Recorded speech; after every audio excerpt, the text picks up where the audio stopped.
Hello, everybody. Welcome to the Radical Candor podcast. I'm Kim Scott, co-founder of Radical Candor and author of Radical Candor and Just Work. And I'm Jason Rosoff, CEO and co-founder of Radical Candor. Amy's out today teaching Radical Candor, so Kim and I will be bringing you the banter. I'll try to keep up with Amy's quick turns of phrase. You know, I substituted for Amy last time, and it was hard. It's hard to be a podcast host. It's a job, and she does it really well. She does. We've mentioned in some previous episodes that at many organizations, the only opportunity for growth and advancement and a pay bump is to become a manager. So for folks who thrive on building a team and guiding others to achieve results, becoming a manager may be a dream come true. For high-performing individual contributors who are experts in their fields, however, and may have a low frustration tolerance for herding cats, management could be an absolute nightmare. So how do you know if management is right for you? Way back in season 1, Kim and Russ had a conversation about this. However, given the recent data, which we will share links to in the show notes, that bad management is costing the global economy trillions of dollars, deciding whether or not to become the boss is a decision one shouldn't take lightly. I would argue you should never take it lightly, even if it wasn't costing the economy trillions of dollars. Yes, I agree. The trillions of dollars are really beside the point. You create misery if you're a bad boss. And that does cost trillions of dollars. But before that, it creates misery. And that's the real problem. Yeah, we can start with taking a look at our own experiences. We obviously, both you and I, decided at some point to become managers, people managers. Was that an intentional decision on your part, Kim? Yes, it was intentional, although I think my intentions were not always perfect. Yeah. So I think, so I'll say a few things, and then I'll kind of tell my story about that decision. I think, first of all, if you're reluctant to become a manager, that does not mean you shouldn't become a manager. I think, in fact, if you're overeager to become a manager, that may be a bad sign about what your intentions are. And so at the same time, if you've really thought deeply about it and you decide you don't want to do it, it's going to make yourself and everyone else miserable to do it. So don't do it if you really don't want to.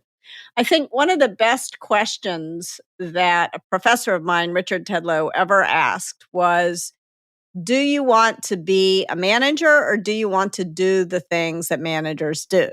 And that's kind of the way to think about this. And so then that begs the question, what do managers do? So we can talk about that in a minute, but do you want me to sort of describe my journey to becoming a manager, or what's next? Since you're the host, I'm going to rely on you to tell me what to do, Jason.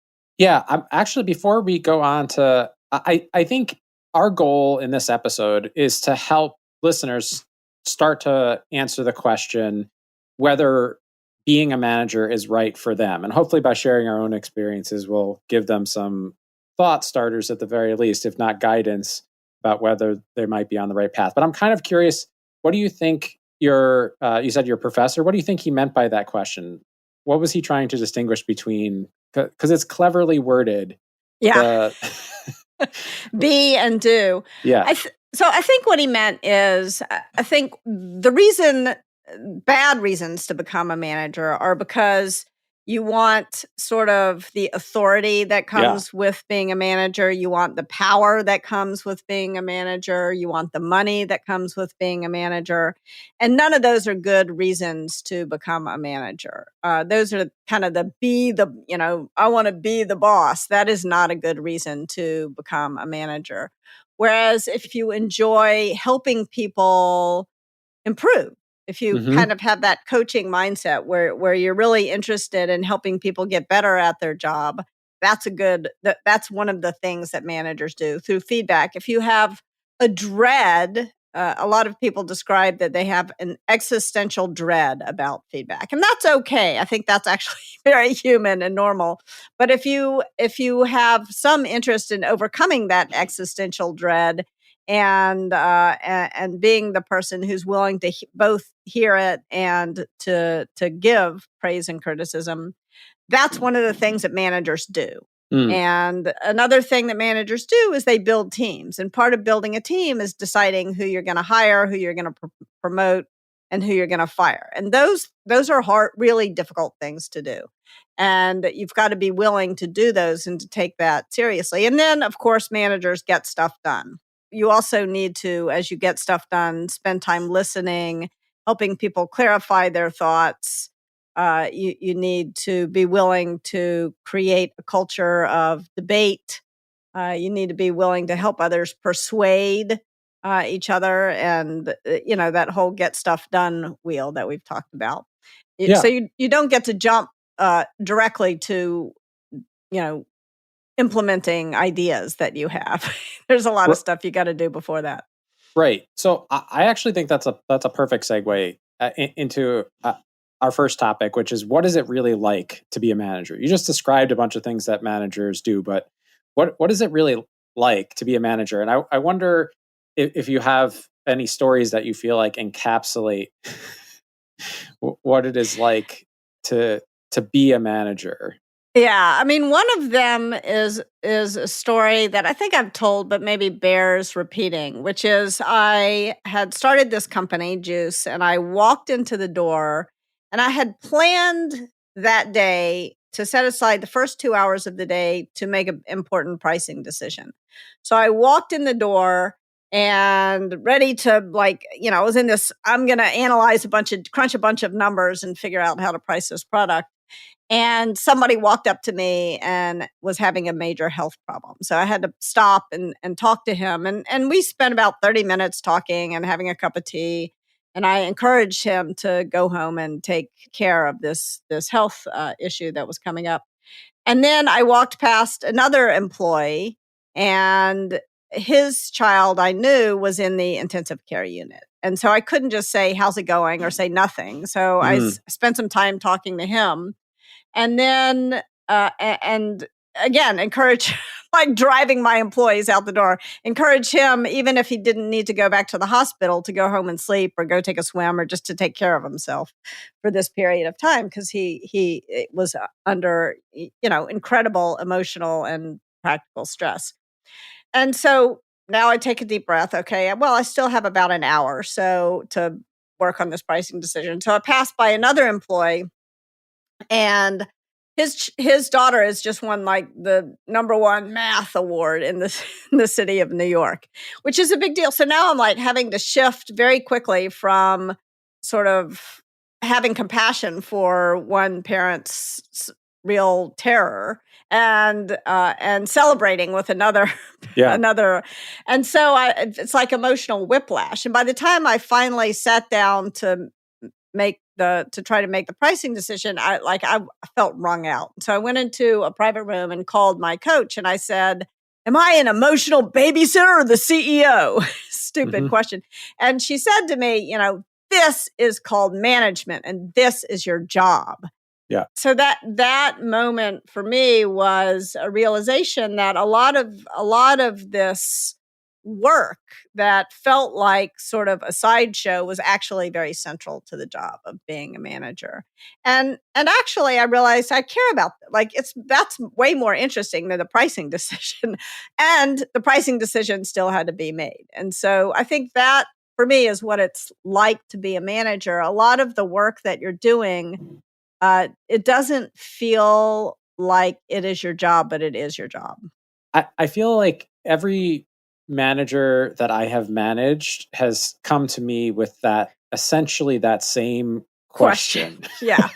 Which is, what is it that I am doing? I feel like I get pulled around in 10 different directions every day, and it's very hard for me to sort of do the focused work that I'm used to doing. And I think this to me is a key question for someone who's considering becoming a manager, which is, if your happy place is hours of uninterrupted time thinking very deeply about a particular problem and then sort of crafting a solution to that problem, that's very hard for a manager to pull off. Not impossible, but it is very hard for a manager to pull off. I think I remember in a really humbling way, I was managing the design team at Khan Academy, and I remember similar situation, but I was like, I'm going to go, there's this thing that I wanted to fix on the site for a million years, a little visual bug on the site.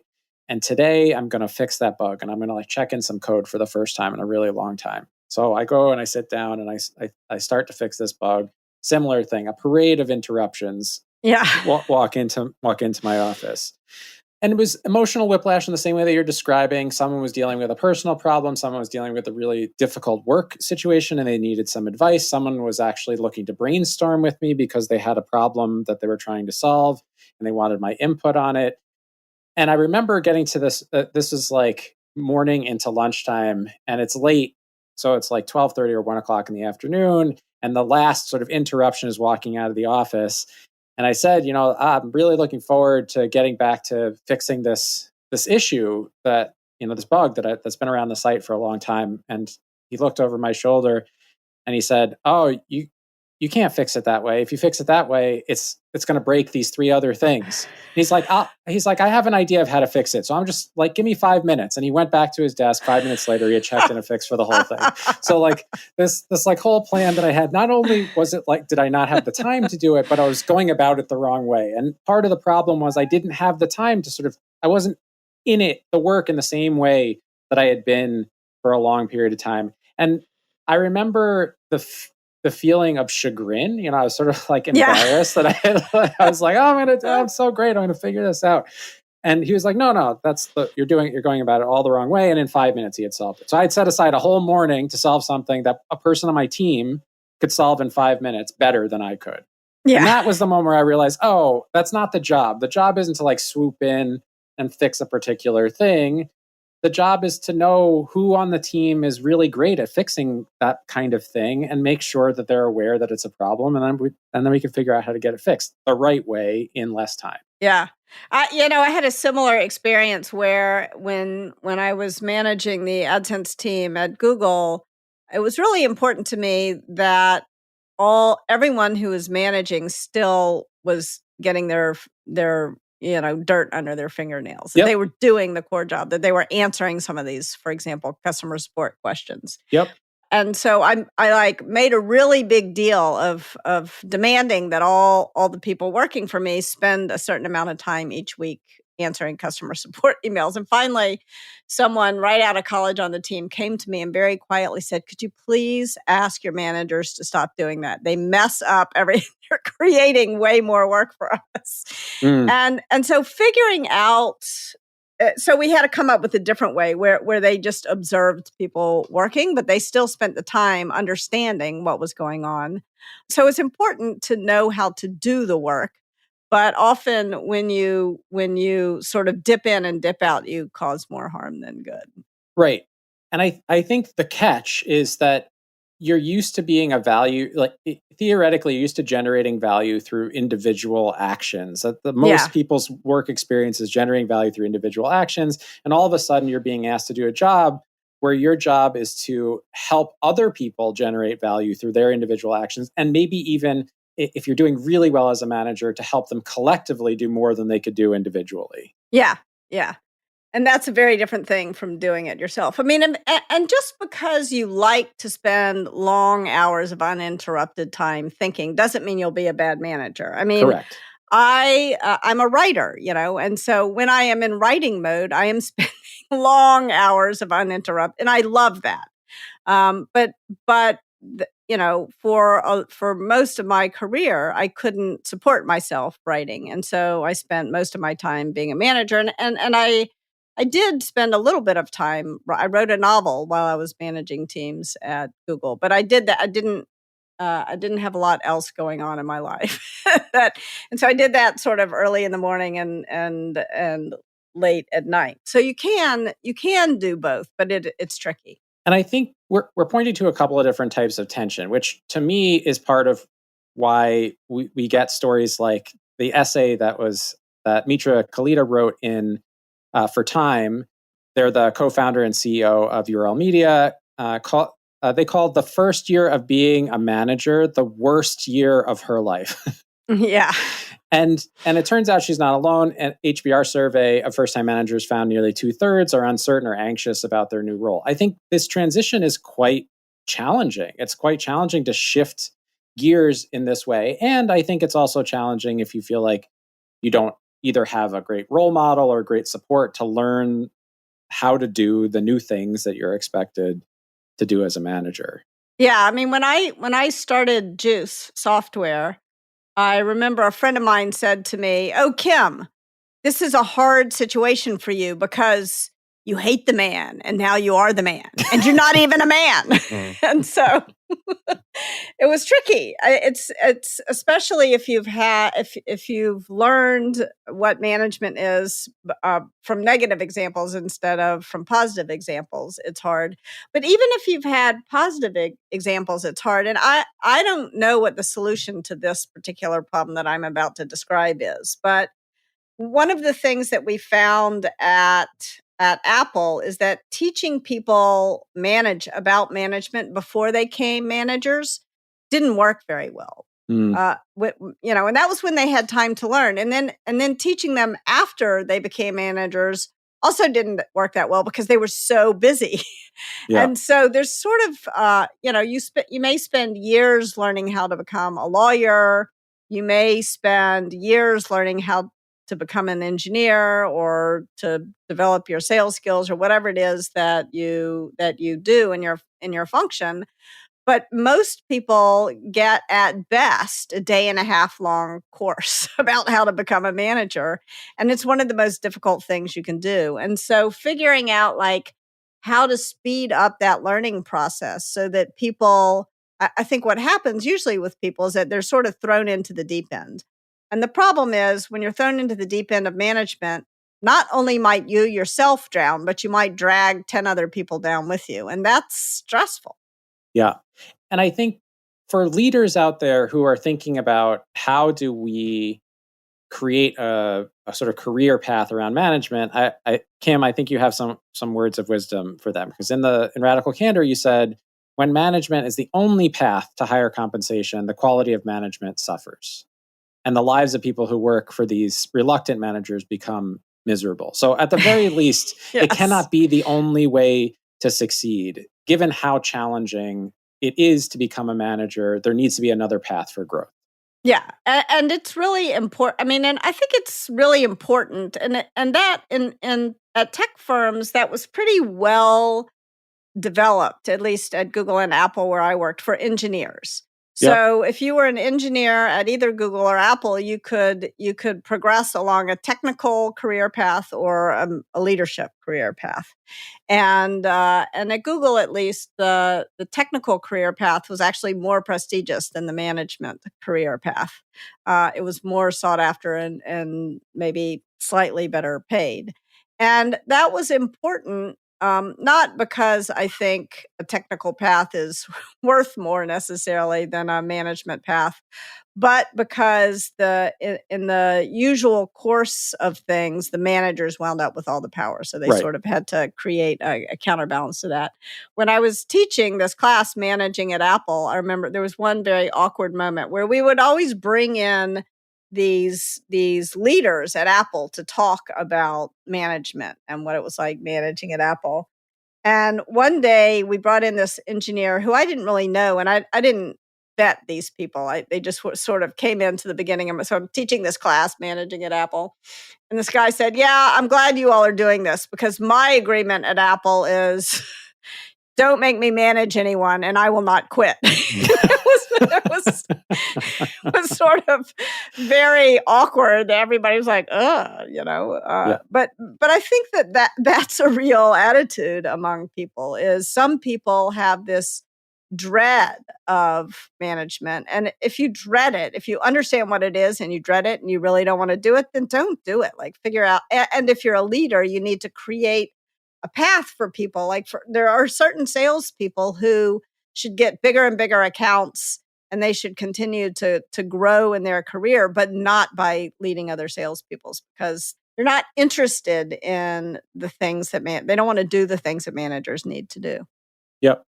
So I feel like you're taking us into our next topic, which is questions to ask yourself before becoming a manager. And I think you started to illustrate some qualities of people who should not be managers? Yeah, and I don't know if these are qualities, because I think you can teach people to. I don't think leadership is some kind of innate attribute. I don't think management. Yeah, I fair think you can point. teach people, but I do think if you enjoy talking to people one on one about the problems that they are having and solving their problems, then that's a good sign that you would be a good manager. If you find it incredibly irritating and disruptive to your flow when people come in to you and talk to you about their problems, that's maybe a sign that you're not a great manager. Actually, I would say, I mean, this is a weird sort of test. So you can tell me if you think it's a good one or a bad one, Jason. Okay, But go I for it. think I think if you love to read novels, it's a sign you're going to be a good manager, because it's a sign that you're interested in like getting inside someone else's head and understanding how they're approaching life. So I think actually novel reading. In fact, Brandy and I were talking earlier about maybe making a list of books that managers should read that have been very helpful for me. And there's going to be a lot of novels. There's not going to be as many management books on that list, although there are some great ones. But there's going to be a lot of novels. So I think, being really interested in other people and what makes them tick, and especially being interested in other people who maybe have a very different approach to life than you have is really important for being a good manager. I think getting a real bang out of watching other people grow, and when other people succeed, can you really cheer them on wholeheartedly? Are you Mm, thrilled when they succeed? I think an interest in teaching people stuff they don't know. Like there was one moment when my daughter was very little, and we were drawing, and I drew a shark from the side, and it had one eye, and she was 3, I think, at this point. And she said, "Well, sharks have 2 eyes. Why don't you have 2 eyes on your shark?" And I turned my head to so she saw it in profile, and I said, "How many eyes do you see?"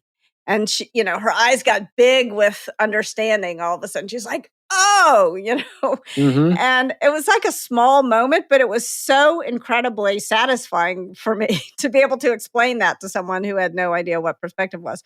So if that gives you a real thrill to explain something to someone, then that's a good sign that you're going to be a good manager. You also have to have some patience with managing conflict. Yeah. So what were we going to say about managing conflict? I think before we get to conflict, I think you have to be comfortable with disagreement and like vigorous disagreement. Even before it becomes like an actual conflict where there's tension in the room. Like part of being a manager is creating space for and welcoming differing views. The temptation is to treat every disagreement as a conflict, like something that needs to be resolved. When often the disagreement can work itself out, right? There can be a debate or discussion that works itself out before it becomes a conflict. But there are some people who are very uncomfortable with disagreement. Like in the presence of disagreement, they retreat as opposed to saying, "Yes, tell me more about that. Like, why do you feel so differently than I feel? Or why do you understand the situation so differently than I do?" I think that like curiosity about how someone arrived at a very different conclusion than the one that you arrived to, it is like an essential ingredient in being able to be a manager over the long run. Yeah, and I think the word that you chose, curiosity, is much better than comfort, because I'm very uncomfortable with conflict or Yeah, disagreement. Like it yeah, makes me makes me very uncomfortable. But if I can shift into that novel mindset where I'm like, oh, why do they understand this? Why are they thinking about this that way, or what's going on here? yeah. Then I can find the wherewithal to overcome my discomfort and to help them come to an agreement. I mean, I think conflict resolution is probably one of my least favorite parts of being a manager, but it is part of the job.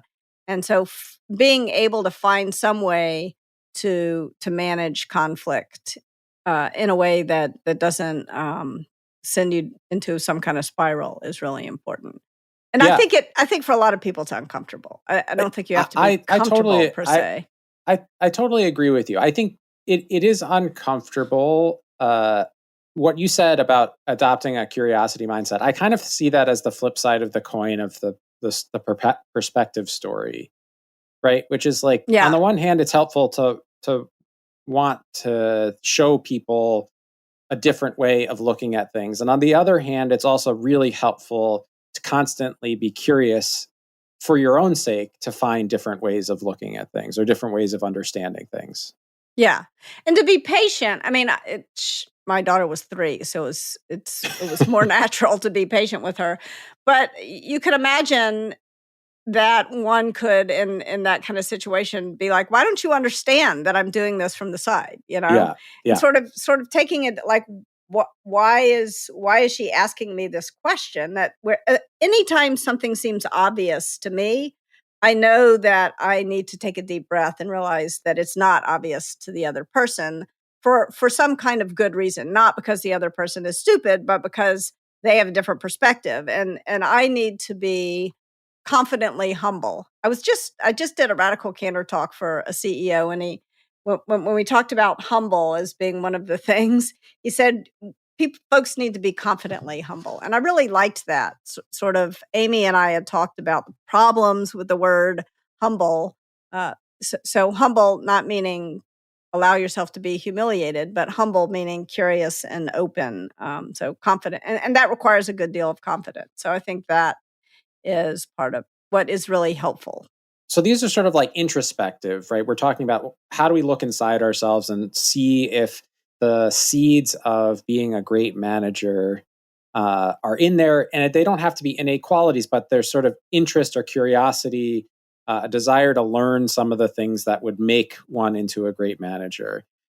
Now let's go to the other side of the equation for a second, and think about the folks who are deciding whether or not to promote someone into management. So you're sitting there and someone says, "I'm ready. I am excited to be a manager." What are some questions one might ask in that situation to help you reveal whether or not that person is ready at that moment to sort of step up into management? I think that one simple question is, why are you interested in management? And often people will give you sort of nutty answers. So, for example, there was a friend of mine from business school who called me up and said he was looking for a CEO role. And I happened to know of a COO role that was open. And so I said, why not a COO Mm, role? And his response to me was, well, if I'm the CEO, other people have to deal with my neuroses. But if all I'm the right. COO, then and I think that that is a terrible, terrible, terrible reason to be to become a manager. So I think one of the things that we haven't talked about as is you need to do the work on yourself that is necessary. I was talking to a young CEO recently who said that the most important thing that he did as he became a CEO was get a good therapist, Mm, and not a good coach, but a good I mean, also a good coach, but a right. therapist is different from a coach. And to do the work on himself so that he wasn't imposing his neuroses on others. So ask that question: why do you want to be a manager? Like, and if the person wants power, then that's not a good reason. If the person wants to neglect doing the work on themselves that they need to do, that is not a good reason. So just ask that question, like, why do you want to be a manager? I think a corollary to that is to ask someone, what does a manager do at your company? Because like every organization has a slightly different perspective on what a manager does. But I think that this question from the top of the episode of, do you want to do the things that Yeah. managers do? So like, not only what is your motivation, but like what do you imagine yourself doing? Because I think one of the things that I have noticed is that there are a lot of people who come to management at the wrong moment, who think that management is the right move for them, and they're probably right, but they're just not right now. Like there's just Yeah. they need some time. Yeah. And often it boils down to the things that managers do, less about the mindset and the motivation, but like, are you actually ready?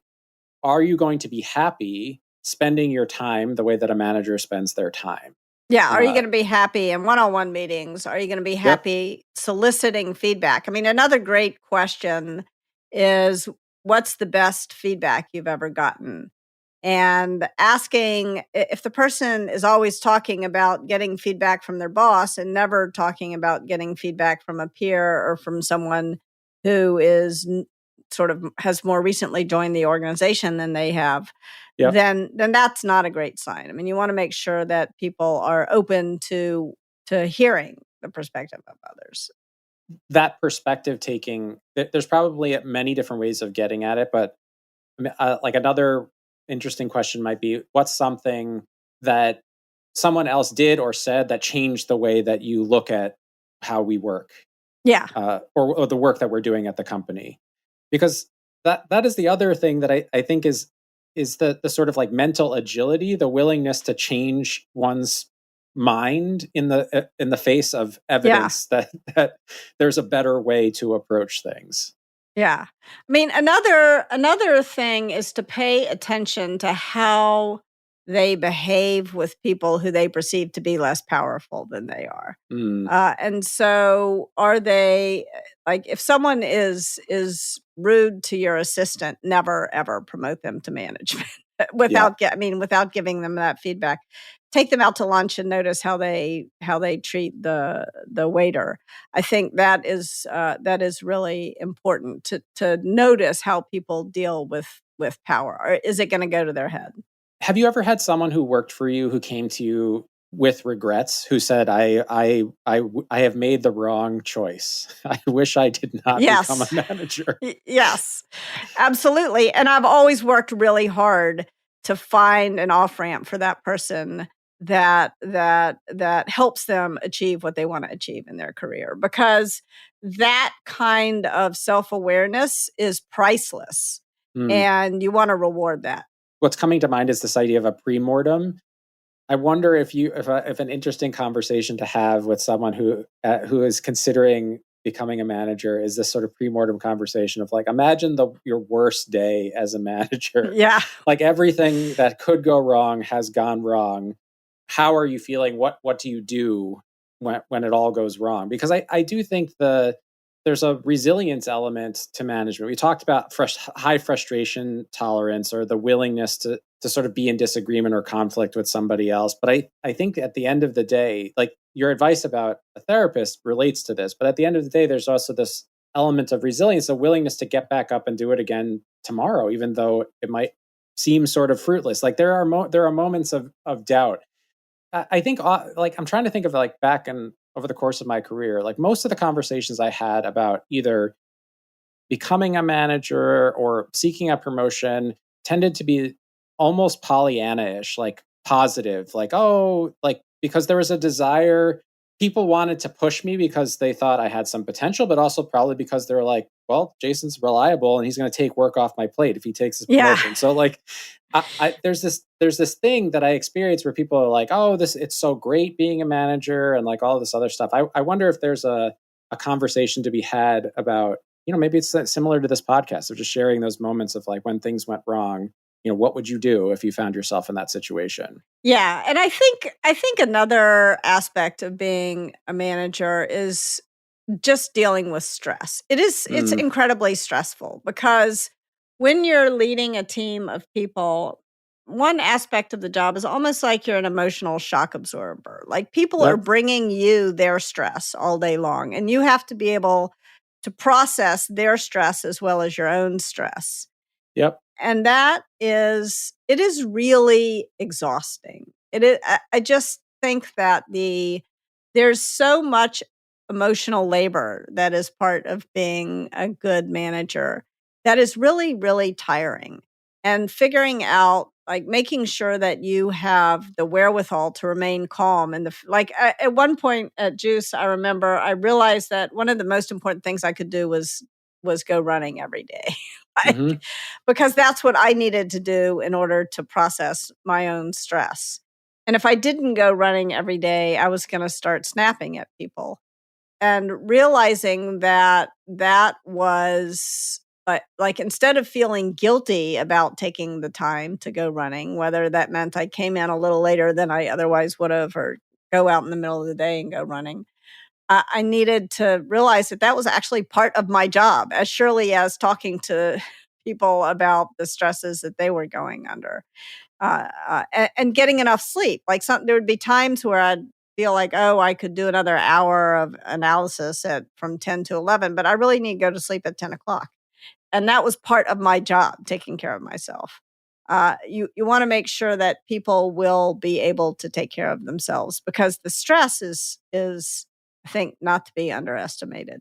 Yeah, I like that question. So we talked about that when we were saying, what do you ask yourself before becoming a manager? It's like, how am I managing my stress? You talked about getting a therapist. I think the reason I like that question better than, do you have a high frustration tolerance, it's very practical. So the question of like, how do you manage your stress? Yeah. There should be an answer, which is like, well, these are the things that I do. Like if I'm having a tough day, I go for a job. Like you're looking for people to have a practical answer to that question. It's not abstract. It should be very like tangible and practical. Yeah. And if it's not, it may not be determinative as to whether or not this person is ready to be a manager, but it might be a really useful moment to say like, hey, this is actually really critical. This is a critical part of being a manager, is knowing how you manage your own stress level. And so that's a great conversation to have, regardless of whether someone is a manager or about to become one. It's like, how do you manage your stress? And getting down to those sort of practical details. In the book, you talk about the sort of happiness recipe. Like, what are the things that you need to feel fully engaged, to feel well and fully engaged at work? Yeah. And I think also, like, I guess I feel a little bit like I'm a person who I do have low frustration tolerance myself for certain things. And so sort of like being stuck in traffic or waiting in line, like my only prenuptial agreement with my husband is that I would never have to go to Disneyland, because that kind of waiting in line stress is something that I hate. And so I feel like for a lot of normal things, I have extremely low frustration tolerance. But for management, I have so I think it's because I'm interested in other people. Like for editing a book, I have high frustration tolerance. So do you have frustration tolerance for the things you're going to have to do as a manager? Yeah, as a manager, or whatever job you decide to take. Because what is tedious to one person is fascinating to another. Like I cannot read, as you know, Jason, I cannot read a legal document. I just can't, I can't break through the language, the tedium. The tedium. But I know a lot of lawyers who love their work. Same here. And I think I having had the opportunity to collaborate with you on expressive work, like essays or scripts that we've worked on together or something, I know that you also have a very high tolerance. Even though I feel like my tolerance is reasonably high for a legal document, I feel like you have an even higher tolerance for frustration tolerance for refining the words to express an idea exactly as you want. So I've observed that difference in you, and I think if you're in the position of considering someone for promotion, you should have that kind of data. You should be looking back to those observations. Like, what are some moments that I can look back on in my experience with this person that show me that they have resilience, frustration tolerance in the face of the kinds of ambiguity or sort of tedious things that are likely to come up as they become a manager. Yeah, are they going to get a bang out of the problems that managers have, exactly. Or are they going to approach them with dread?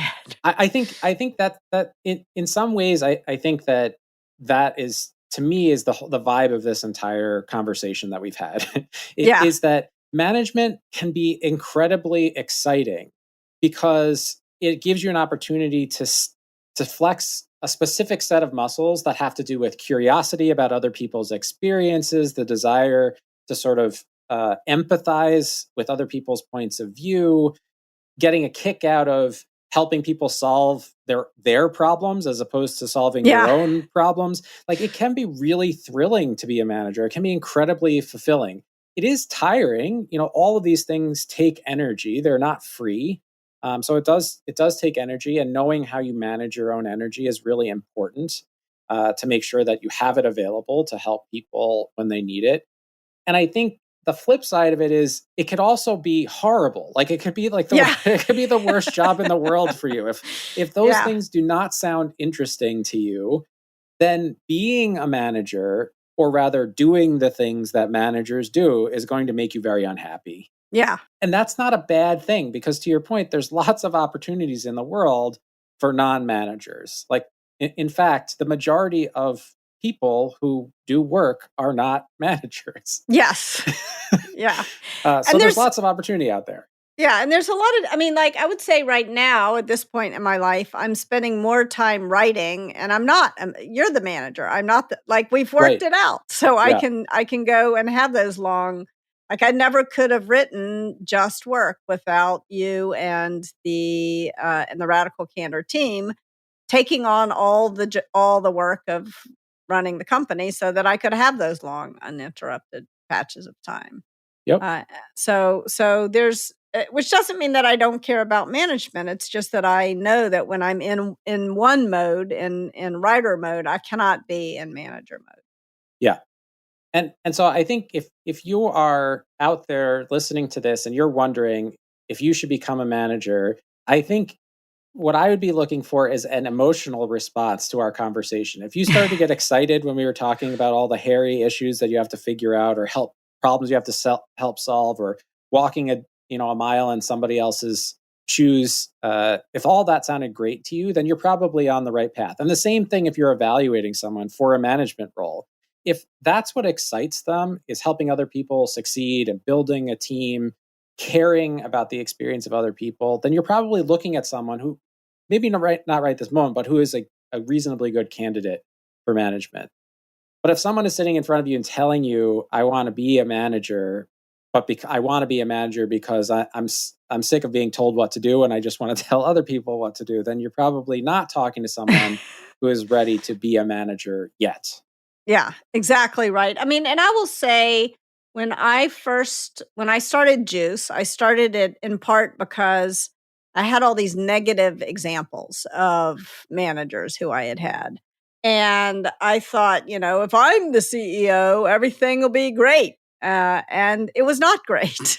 Actually, and it was a very humbling and important lesson, which is that a lot of being a manager is about sort of setting up systems and rules so that nonsense doesn't happen. But just because you're a good person doesn't mean that good things will happen.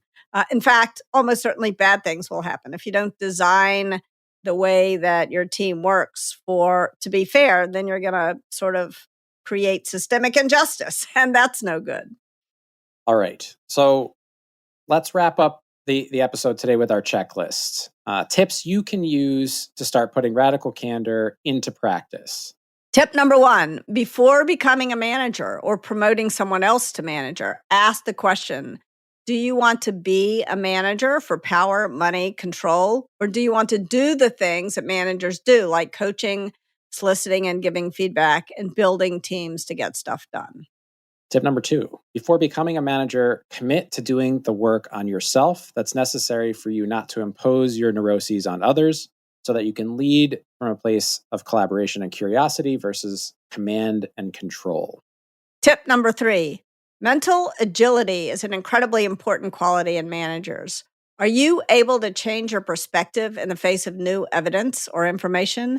Do you know how to manage stress and do the things that you need to do to stay centered? If not, management is probably not right for you right now. For more tips, you can go to radicalcandor.com/resources to download our free learning guides, sign up for Radical Candor on Masterclass, get our lit video book, register for our workplace comedy series, The Feedback Loop, and more. To see the show notes for this episode, head to radicalcandor.com/podcast. Praise in public, criticize in private. If you like what you hear, please rate and review us on Apple Podcasts. If you have criticism for us, please email it to us at podcast@radicalcandor.com. We really do appreciate getting it, and we read every one. And we will reward the candor. Yes, we will. Bye for now. Bye for now. All right. And now we have a bonus segment. We're going to talk about these are some of the things we love, some of the products that we love. And we'll put a link to these products so you can buy them on Amazon or anywhere else where you like to buy stuff. So one of the things that I've learned recently is that we use almost as much oil and gas in making single-use plastics as we do in our cars. And so I'm really working on eliminating single-use plastics from my life. And one of the things that was bugging me every day when I washed my hair, which I do just about every day, was squeezing shampoo out of a single-use plastic bottle. And so I found these Attitude Leaves bars. Here they are, Attitude's Leaves bars, shampoo and conditioner. I was so skeptical that I could condition my hair with a bar of conditioner, but it works great. So I recommend it. If you also hate single-use plastics, I really recommend that you try this. Bye for now. The Radical Candor podcast is based on the book Radical Candor, Be a Kick-Ass Boss Without Losing Your Humanity by Kim Scott. Episodes are written and produced by Brandy Neal with script editing by me, Amy Sandler.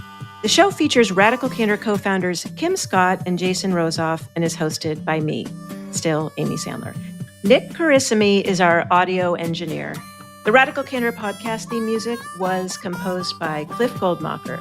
Follow us on LinkedIn, Radical Candor the company, and visit us at radicalcandor.com.